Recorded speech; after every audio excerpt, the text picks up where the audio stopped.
Bonjour, c'est Cathy Bell. Alors on va voir la suite de la première vidéo pour avoir une belle poitrine pour aller sur la plage. Je ne sais pas quand, mais ce sera certainement bientôt. Alors aujourd'hui, nous allons voir plusieurs exercices pour avoir une belle poitrine au moment des vacances. C'est important quand même qu'elle soit bien dans le maillot de bain. Alors moi, je me mets assise sur un petit coussin parce que je trouve que c'est plus confortable. Faites ce que vous voulez, mettez-vous assise ou debout, peu importe. Mettez les mains l'une contre l'autre, non pas les doigts l'un en face de l'autre, mais en perpendiculaire. Et vous appuyez les mains l'une sur l'autre comme si vous vouliez écraser quelque chose, en faire de la purée. Et vous faites 15 fois assez rapidement.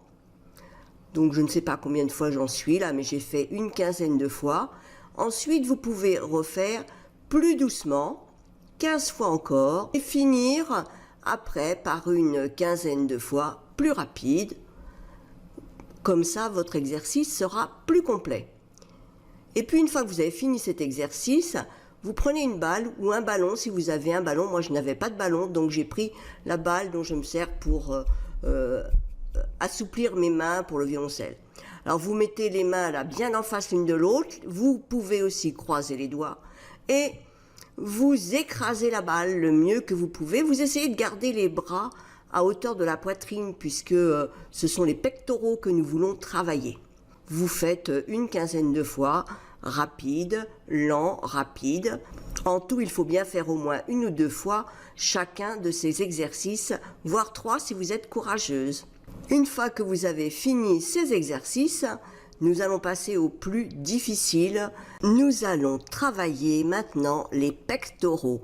Alors bien sûr, nous n'allons pas les faire avec seulement les pieds posés au sol, car ce serait beaucoup trop difficile. C'est difficile pour les femmes qui ont moins de force dans les bras que les hommes. Nous faisons donc les pectoraux, les pompes quoi, quelque part, mais les genoux au sol, les pieds relevés et croisés, et nous faisons autant de fois que nous pouvons. Là, il y en a une dizaine de fois. Si vous pouvez en faire que 5 ou en faire beaucoup plus, eh bien, je vous laisse faire comme vous le voulez, mais vous verrez, c'est quand même très très efficace. Et si vous n'arrivez pas à faire les pompes, mettez-vous contre un mur, les mains posées contre le mur, et faites la même chose.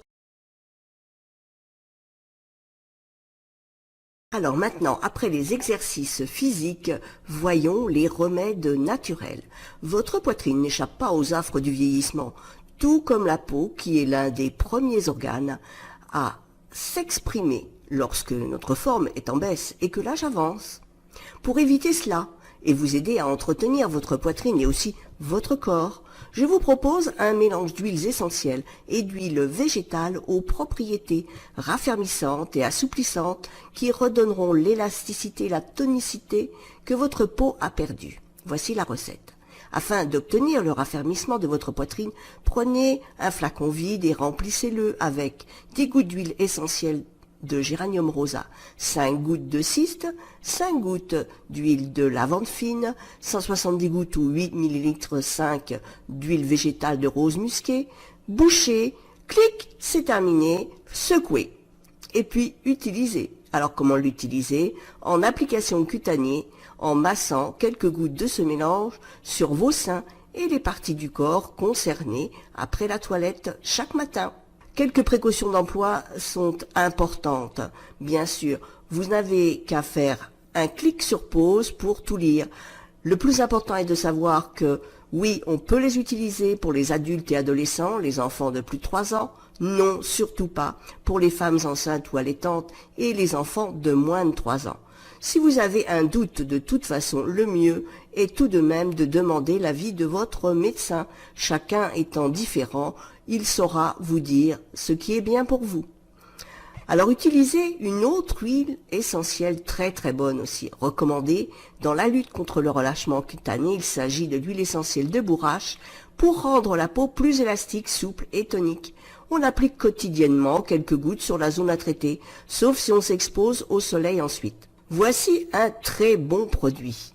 Dans un flacon de 50 ml, mélangez 0,2 ml d'huile essentielle de carotte, 2 ml d'huile essentielle de géranium rosa, 1 ml d'huile de santal, 1 ml d'huile essentielle d'orange, 1 ml d'huile essentielle d'ylang-ylang et aussi de l'huile de bourrache. Appliquez tous les matins après la toilette.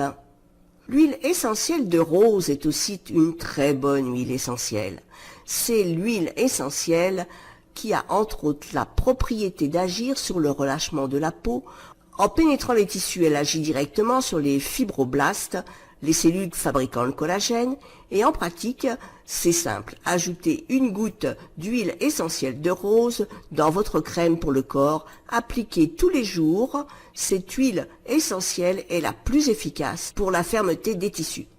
Ou alors, plus simplement, les huiles issues de plantes. Alors attention, il ne s'agit pas des huiles essentielles, simplement tirées des plantes. Elles peuvent améliorer la tonicité des tissus. Elles reconstituent la membrane de ces cellules cutanées par une action anti-inflammatoire et immunitaire. Alors en pratique, voilà comment faire. Mélangez 10 gouttes d'huile essentielle d'argousier et 10 gouttes d'huile d'avocat dans 100 ml d'huile d'amande douce.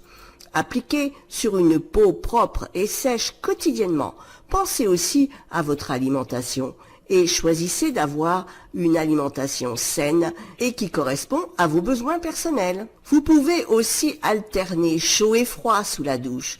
Aïe aïe aïe, vous me direz, oui, pour les plus courageuses, il est conseillé d'alterner eau chaude et eau froide sous la douche pour retrouver une peau plus ferme.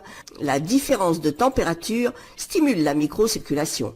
Or, une bonne circulation sanguine améliore l'irrigation des tissus cutanés, ce qui tonifie. Par ailleurs, l'eau froide resserre les pores de la peau et donc raffermit la peau. C'est à faire tous les jours, même si c'est un peu difficile. Voilà, pour aujourd'hui c'est fini.